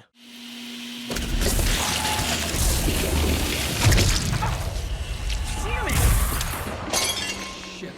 Walt Jr. would be fucking pissed. Jimmy dips his disgusting injured feet into some water as he watches some TV with Kim, but he's unable to relax from the trauma he's had to endure, and he's jump scared by his phone going off. He decides to do the classic Jimmy move of burying his trauma by distracting himself and leaves the apartment to help one of his clients. But Kim attempts to stop this repression by telling Jimmy that she knows he's lying about what happened in the desert, and lets him know that she's here for him if he wants to vent his guts out. Jimmy tells a half-truth to Kim, saying that the reason that he had such visceral PTSD is because he had to drink his own piss. When I was in the desert, I had to drink my own pee. Yeah, that's it. So. Yep, that was exactly what he was thinking. Oh no, I had to drink my own piss! Ah! Kim knows that Jimmy is obviously lying about this, and she eventually heads back into the office to do some work. However, as she takes down notes, she looks around her office, becoming too distracted to do any work as she reads a letter written by one of her pro bono clients. This, combined with her current situation with Jimmy, makes her realize that working with Mesa Verde isn't going to work out anymore. And she walks into Rich's office to tell him that she's quitting. What I like about this scene is that it isn't immediately obvious that she's quitting Mesa Verde, and we're left to figure it out for ourselves by reading Rich's body language. After this, Kim tells the assistant to pack her belongings, and before she leaves for good, she walks back into her office and opens up her desk, grabbing the Zaviro Añejo bottle stopper from all the way back in season 2, implying that wanting to focus on pro bono work isn't the only reason that Kim's quitting, and kicking off a new era of Slip and Kimmy. Lalo visits Hector in the retirement home and tells him that he's got to stay in Mexico for the time being, but that he'll still be making moves against Gus by talking to Eladio. He tells Hector that Tuco will act as head of the business for the time being, and whispers something in Hector's ear before leaving. La familia es todo. If this sounds familiar, that's because this is yet another callback to Breaking Bad. La familia es todo. Anyways, Hector angrily sings happy birthday as Lalo heads back to the car with Nacho, with Victor spying on the two all the while. Saul Goodman isn't doing too good, man, as he fumbles horribly in court. It's so embarrassing. You'll probably have to change your name again. Oh my god! As much as I criticize this guy's eating habits, man, was that a zinger. Saul cries like a baby as Bill roasts him one more time before heading off. Later, Mike meets Jimmy in his car, telling him that his trauma won't last forever. You said this goes away, so what's the time frame on that? One day, you're gonna wake up, eat your breakfast, brush your teeth, go about your business. And sooner or later, you're gonna realize you haven't thought about it. None of it. Jimmy asks Mike if the situation affected him personally, and Mike tells him that it didn't, saying that it was an us or them situation. He justifies it further by saying that the people that he killed were in the game, but Jimmy brings up Fred, saying that he wasn't in the game and talks about how guilty he feels for defending Lalo in the first place, as well as the lengths that he and Mike have gone to get him out of prison. Mike says that it's not the end of the story, and Jimmy asks him to elaborate, asking Mike what the hell he's gotten himself involved with. We all make our choices, and those choices, they put us on a road. Sometimes those choices seem small, but they put you on the road. And the road we're on led us out to the desert and everything that happened there and straight back to where we are right now. And nothing can be done about that. Jimmy complains that, of all the people on Earth, the only person he can talk about the situation with is Mike, and storms out of the car, left on the same road that he was picked up by Nacho at a few episodes ago. The bad choice road, even. Nacho and Lalo drive through the Tohajali reservation in order to check the validity of Saul's story. Lalo compliments Nacho on that epic restaurant explosion as he checks down the well, and he tells Nacho to bring him farther down the road, attempting to find Jimmy's car. He eventually spots it pushed off the cliff, and he does an epic Mario jump on the car. Ah! Oh, my leg! Ah! Oh, I can see the bone!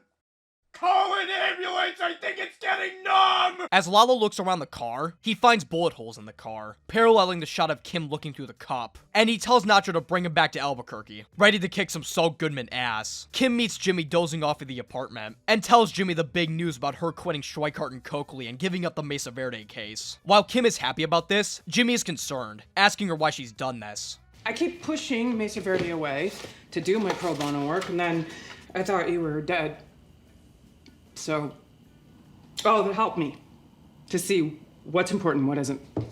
Jimmy gets a call but hangs it up as he asks why Kim is throwing it all away, but Kim insists that she didn't, saying that the experience simply didn't make her happy. While Kim insists that doing pro bono work makes her happy, Jimmy is hung up on the financial aspect of it, saying that no Mesa Verde means no money. I find that kind of funny, considering that this is the same guy who proclaims that his entire business is all about helping the little guy, but is now suddenly concerned about Kim doing the exact same thing. Jimmy brings up Mike's philosophy from earlier, saying that Kim is putting herself on a bad choice road by quitting Mesa Verde. Kim argues back that, when Jimmy changed his identity to Saul Goodman, she supported him all the way and didn't argue about it. But Jimmy claims that he did it because he was leaving behind a life of failure. And I'm giving you a reality check. This is too far too fast. And I'm giving you a reality check. This is really none of your damn business.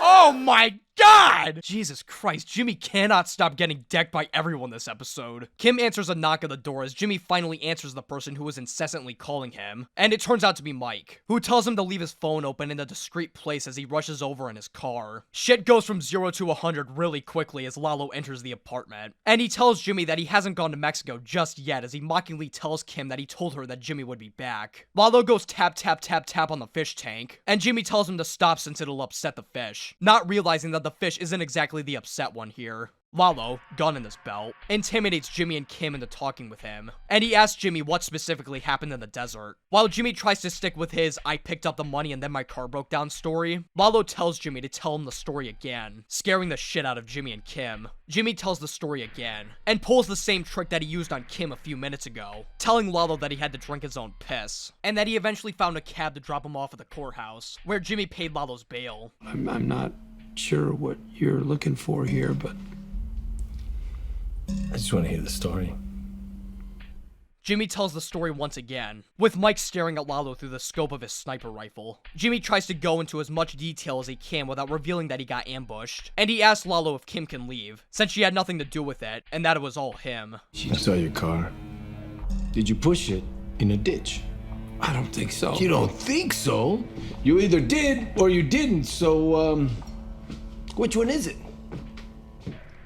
Lalo continues to demand Jimmy for the truth, and Kim steps in for Jimmy and begins to berate Lalo for criticizing Jimmy, due to the fact that he hauled $7 million through the desert to bail Lalo out of jail for a crime that he is absolutely guilty of. Lalo continues, stating that there were bullet holes on the side of Jimmy's car, but Kim continues to defend him, saying that you can't go 2 minutes in Albuquerque without somebody getting shot, just like Chicago. What kind of operation are you running, anyway?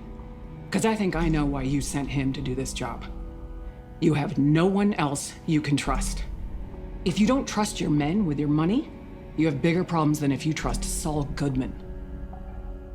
Holy shit, Kim is a fucking badass. If your girl doesn't roast the shit out of the serial murderer who's trying to interrogate you, is she really worth it? I don't think so. In this incredibly tense face-off, we get this long moment of silence as Lalo stares at Jimmy, and Lalo silently walks out of the apartment. Jimmy and Kim look at each other, scared but relieved, as Lalo walks back to his car with Nacho. What now? Mexico. Back to the same place? Nope. Change of plans. Come on, Ignacio, go. We got a long way ahead of us.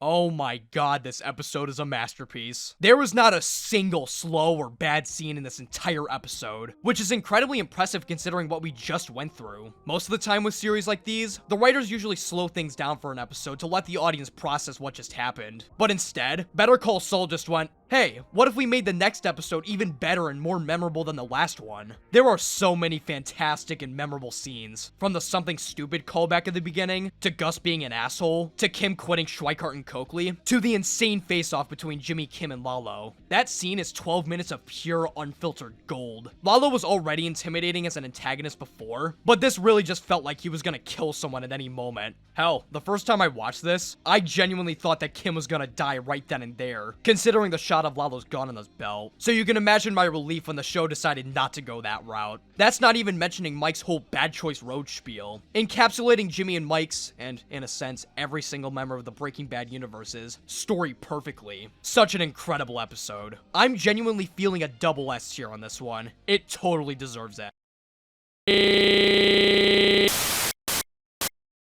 Season 5, Episode 10. Something Unforgivable. Season 5. The final entry in the Something trilogy begins with Kim anxiously looking through the apartment peephole, making absolute sure that Lalo's gone. Kim and Jimmy watch as Lalo leaves the premises, and Jimmy talks to Mike on the phone, who tells Jimmy that Kim absolutely carried his ass and hangs up. Jimmy finally admits what really happened in the desert, telling Kim that he got ambushed by a cartel gang and was almost murdered, until Mike swept in to save the day. Kim and Jimmy embrace each other, and they decide that hanging out in the apartment is probably not the best idea, so they get a room at a hotel to stay at for a bit. As Kim gets ready for bed, Jimmy asks Kim a very important question. Am I bad for you? Are you bad for me? I got you into this. None of this would have happened if you weren't with me. You crossed a line. You're not gonna do it again. Gus cleans up the remains of the exploded restaurant from JMM as he talks to Mike, who tells Gus that Lalo is headed to his place in Mexico with Nacho. Gus is currently planning an assassination of Lalo and the rest of the people at his place. And while Mike suggests pulling Nacho out of there so that he doesn't get caught in the crossfire, Gus says no because he's a dickhead. Lalo pulls up to his house in one of the best entrances ever.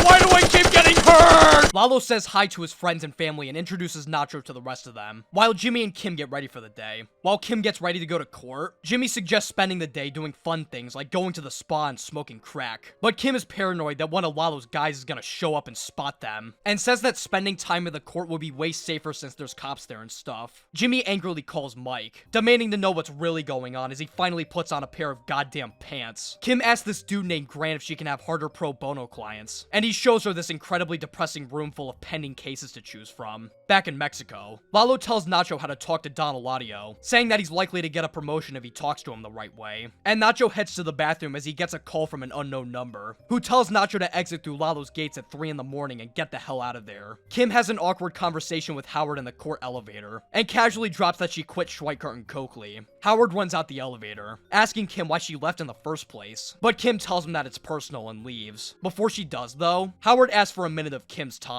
attempting to make up for the shit that happened last time he tried to talk with Kim face to face. He tells her about all the bad shit that Jimmy's done to him, from throwing bowling balls in his car, to hiring prostitutes to embarrass him, to yelling at him in public when being confronted, and all because Howard offered him a job at HHM. Kim responds to the situation rationally.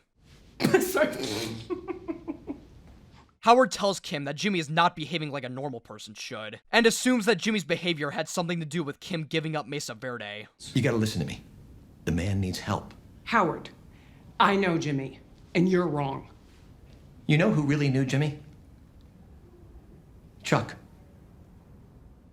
Howard might just be the only good person in the entire series. Yeah, he's not a perfect character and has made plenty of mistakes, but unlike literally every single character in the show, he not only admitted to those mistakes, but he actively tried to right those wrongs he made in the past. Also, throughout this conversation, you can tell that Howard isn't trying to be some, haha, I told you so, you're an asshole kind of person. It's clear that Howard is genuinely trying to help Kim from going down this bad choice road, facing Kim with the hard reality that Jimmy is a big reason behind her moral degradation.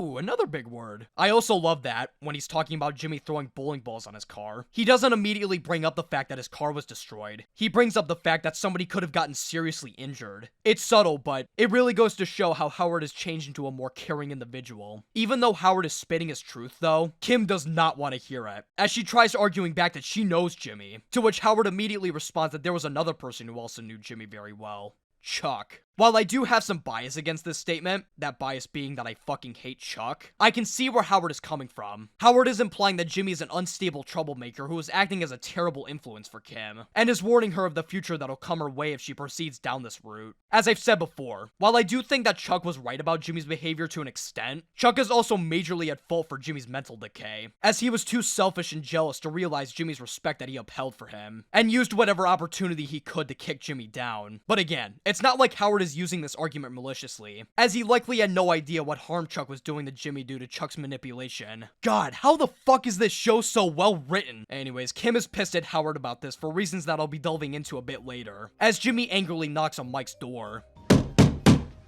Open up, asshole! Open up, asshole! Mike arrives at the house and forces Jimmy inside, and Jimmy freaks out as he demands Mike for inside information and why he had to lie to Lalo, which Mike gives none of. Jimmy says that he doesn't want Kim to get hurt because of him, which causes Mike to give in and leak some of the details. Lalo Salamanca is going to die tonight. This time tomorrow it'll be done. Mike kicks Jimmy out of his house, as Lalo hangs out in Mexico with Don Eladio, and gives him the keys to a brand new car, with a boatload of money in the frunk. Yeah, you heard me right. En este modelo, la cajuela está aquí adelante. Ah, entonces es un frunk. Eso es. Lalo introduces Don Eladio to Nacho, who asks to have a talk with him in private, where they discuss how Nacho is going to make money for the business. Nacho pitches the idea of taking over the territory of a bunch of biker gangs, and turning them against each other during their inevitable war. This approach impresses Don Eladio, and he pours Nacho a drink after Nacho asks for respect in the business. Jimmy assures Kim that they're safe from Lalo, which completely relieves Kim, and Jimmy says that they should leave the hotel. However, Kim notices that the hotel serves truffle salt with their baked potatoes, and Jimmy immediately changes his mind and decides to stay. During a hot, sexy dinner, Kim asks Jimmy about the shit Howard confronted her about earlier, and Kim makes fun of Howard, saying that the only reason he brought this up to Kim is to inflate his own ego. Kim begins to indulge into Jimmy's hatred of Howard, coming up with ideas to ruin Howard's reputation further, including shaving his hair bald while he's drugged. Jimmy interjects, pitching the idea of sneaking Nair in a Howard shampoo bottle so that his hair falls out. This eventually devolves into Jimmy and Kim coming up with ideas to fuck Howard over, until Kim comes up with the ultimate plan. What if Howard does something terrible? Like he murders a waiter for putting butter on his cauliflower? No, I mean really bad. Like misconduct. You know what that'd mean for the Sandpiper case? They could tank the whole thing. The endgame of Kim's plan involves getting the Sandpiper case to finally settle, so that the lawyers, specifically Jimmy and Kim, finally get paid. Meanwhile, back at Lalo's place, Nacho begins to set up Lalo's assassination, until he unexpectedly runs into Lalo, who is casually lying down by a campfire. Lalo tries to make some small talk with Nacho as Nacho stares at the door that he's planning to escape from. He asks Lalo if they've got any stronger drinks, and Nacho intensely dumps a bunch of oil into a pan that's placed on an oven before coming out with the drinks. As the smoke starts to take over the house, Lalo Lalo rushes into the house as Nacho rushes over to the door, unlocking the lock and letting the assassins inside the house before leaving. As Lalo tries to clean up the mess, he blames Ciro, and while Ciro argues with him, Lalo spots one of the assassins, and uses Ciro as a human meat shield to avoid getting shot. This kickstarts this amazing scene of Lalo dodging all the assassins and heading into a secret underground bunker while leaving everyone else to fucking die. And we get this fucking amazing shot of Lalo crawling through the bunker and escaping through the yard. As the assassins investigate the bunker, Lalo heads back into the house and kills the remaining assassins, using one of their guns and blindly shooting every single one of them. During this intense showdown, we're taken to an even more intense scene of Kim pouring Jimmy a bowl of ice cream, as they discuss what they would do with the Sandpiper settlement money. Kim says that she'd want to open up a firm that focuses on pro bono work, and Jimmy says that he'd want to buy a house. However, Jimmy thinks that this conversation is useless, as the scheme they'd have to pull wouldn't be some regular foam battery in the pocket trick or copyright infringement horse picture scheme. They'd be talking about legitimately and seriously harming Howard and his credibility. We're not talking about a bar trick here. We would have to hurt him. Hurt him bad. To get a bunch of lawyers to run for the exits, Howard would have to have done something unforgivable. At the end of it, he might never be able to practice law again. Kim ponders this for a moment, and tries to justify it, saying that it'd only be a career setback for one lawyer. And while Jimmy understands the amount of people that they could help with the money, he ultimately thinks that it would be a bad idea. Kim, doing this, it's not you. You would not be okay with it. Wouldn't I? Kim, you're shitting me, right?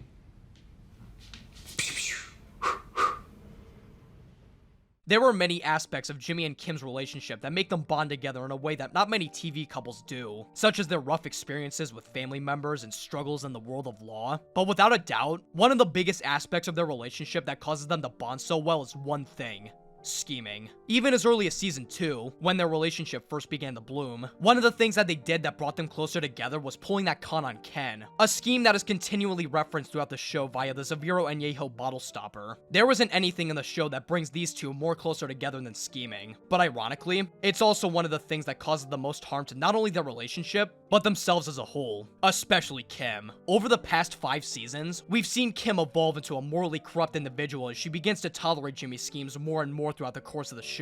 Jimmy and Kim's relationship acts like this almost seesaw, where the moment one person thinks that they should avoid doing something, the other person simply barrels through and goes along with it, enabling the other person's mindset to do the same thing in the process. While Kim thinks that they should avoid screwing over Mesa Verde, Jimmy puts on the Saul persona and goes along with it anyway. While Jimmy thinks that Howard doesn't deserve to be ruined and thinks that they shouldn't pull the scheme, Kim has already made up her mind. This is probably why Kim was so pissed off at Howard earlier. Howard rightfully called Jimmy out for being bad for her, but Kim doesn't want to admit to or even face this fact, as she's having too much fun bonding with Jimmy by pulling cons and planning schemes. It's an incredibly tragic but extremely interesting situation. Jimmy wasn't even mad at Howard anymore because he had let out most of his anger and resentment during the ending scene of JMM, but because he had unintentionally enabled Kim with his constant schemes and her constant toleration of said schemes, it eventually led to him agreeing to the scheme against Howard because of how much scheming causes the two of them to bond.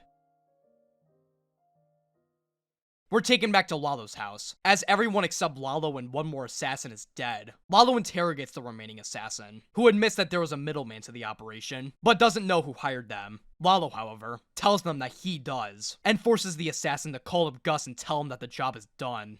As Lalo thinks about who this middleman actually was, he looks at the drinks on the table, and walks out into the yard, walking past his dead friends and family as he begins his rampage. The fun taco cooking Lalo that we were introduced to is long dead. All that remains is him.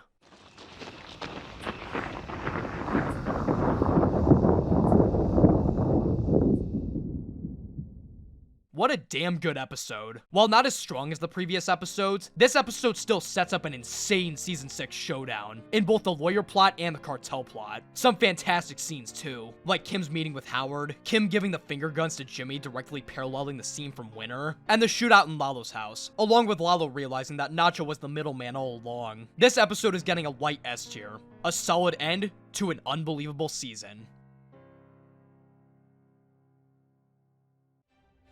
Holy shit, this was easily one of the best seasons of the show so far. The last half of the season is, with no doubt in my mind, one of the hottest streaks of episodes in the entire show, beginning with Wexler V Goodman and ending with something unforgivable. We were kinda lacking in the S tier category up to this point, but the second half of this season really swept in and took care of that issue. It is absolutely insane just how many good episodes there are in this season. And not only good episodes, but scenes as well. Even in Namaste, the lowest ranked episode of the season in my ranking, we had that amazing conversation between Howard and Jimmy. I don't know what the fuck the Better Call Saul team was cooking, but it was absolutely amazing. Some of these episodes shocked me by how good they were in retrospect. I did not think that Magic Man of all episodes was gonna earn an S tier, but goddamn did Season 5 surprise me. You could argue that Season 5 is the absolute peak of Better Call Saul, but there's only one way to know for sure, and that's by watching Season 6, the final season of not only my Better Call Saul tier list series, but my entire Breaking Bad universe series as a whole. This is the series that truly kickstarted my entire channel. So I'm gonna be cooking up some major surprises for you guys in order to end it off with a bang that it deserves. I mean this in the most genuine way possible. I am very excited to see you guys next time. But until that time comes, take care.